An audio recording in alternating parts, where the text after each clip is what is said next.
She walked the streets of Mecca with pride in her eyes and hatred in her heart.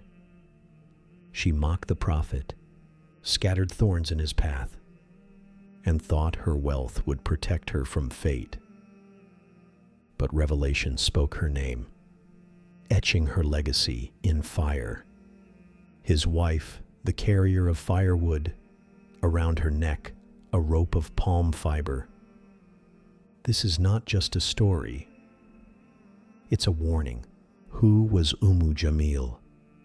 And why did the Qur'an name her forever? In the alleys of ancient Mecca, where the sun struck the stones and the air carried the scent of incense and arrogance, there walked a woman with pride in her eyes and poison on her tongue. Her name was Arwa bint Harb.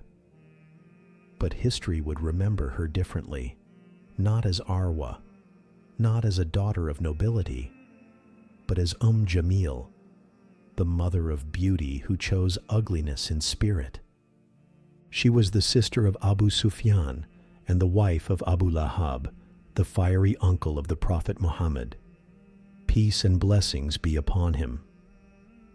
Born into privilege, she carried the blood of Quraysh, the arrogance of idolatry, and the venom of a heart consumed by pride. But she would be immortalized, not by lineage, not by wealth, not even by her voice, but by a piece of revelation that etched her name into divine rebuke for eternity. Surah Al-Masad, 5 short verses that lit an eternal flame around her and her husband. A flame more terrible than any fire Mecca had known. They lived in luxury, silks, gold, perfumes from Yemen. Their home was decorated with the trophies of trade and the ornaments of pride. Abu Lahab, the red-faced man whose temper boiled like molten iron, was powerful, respected, and feared. And beside him stood Jamil, his mirror in cruelty. When the Prophet Muhammad, peace and blessings be upon him, climbed Mount Safa to warn his people of the coming judgment, Abu Lahab spat his hatred before the crowd. "May you perish! Is this why you gathered us?" The crowd gasped. But Jamil, she did not gasp. She smiled, for in his rage she saw her reflection. And from that day forward, she became not just a wife to Abu Lahab, but his comrade in enmity, his partner in rebellion, his co-author in the sin of mocking the truth. She would wait for the Prophet, peace and blessings be upon him, to leave his home in the still of night. In her hands, she carried bundles of thorns, carefully gathered, chosen with intention. She scattered them across his path, not once, not twice, but night after night. Thorns for the mercy, spikes for the truth, pain for the man who sought only to guide. She didn't just hate him. She hated his message. She hated the light it brought. She hated the simplicity of Tawheed, the oneness of God. For that truth burned through the lies of her idols, the illusions of her lineage, the pride of her blood. She was not just an opponent. She was an enemy of revelation. And revelation responded.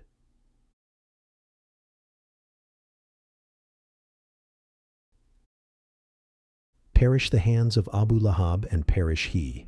His wealth and his gains shall not avail him. He shall burn in a flame of blazing fire. And his wife, the carrier of firewood, around her neck, a rope of palm fiber. Surah Al-Masad. The verses descended. The words echoed across Mecca, and Jamil raged. She stormed into the Kaaba with a stone in her hand, her eyes like coals, her voice like thunder. "Has your companion ridiculed me?" she asked. She searched for the Prophet. Peace and blessings be upon him. Her hand clenched, her soul darker than night. But she didn't see him. He was there. He watched her. Abu Bakr stood by his side. but Allah had veiled her vision. She left in fury, but not in triumph. The fire within her had blinded her from the very truth that stood before her eyes. She didn't know she was already in the Qur'an. She didn't know she had become a symbol of every arrogant soul that chooses pride over guidance. She didn't know she was carrying her own firewood long before the day of judgment. Imagine it. The wife of a nobleman, sister to a chief of Quraysh, wrapped not in pearls, but in ropes, not silk threads from Byzantium, but coarse palm fiber, itching, cutting, humiliating. That's how the Qur'an describes her. That's how eternity remembers her. She shall have a rope of palm fiber around her neck. It is no ordinary image. This rope is more than physical punishment. It is symbolic. It is a mirror of what she carried in life: envy, hatred, pride, slander. She carried firewood, yes, but not to warm the poor. She carried fuel for flames of discord. She whispered poison. She fanned the flames of disbelief. And that rope? It was of her own making.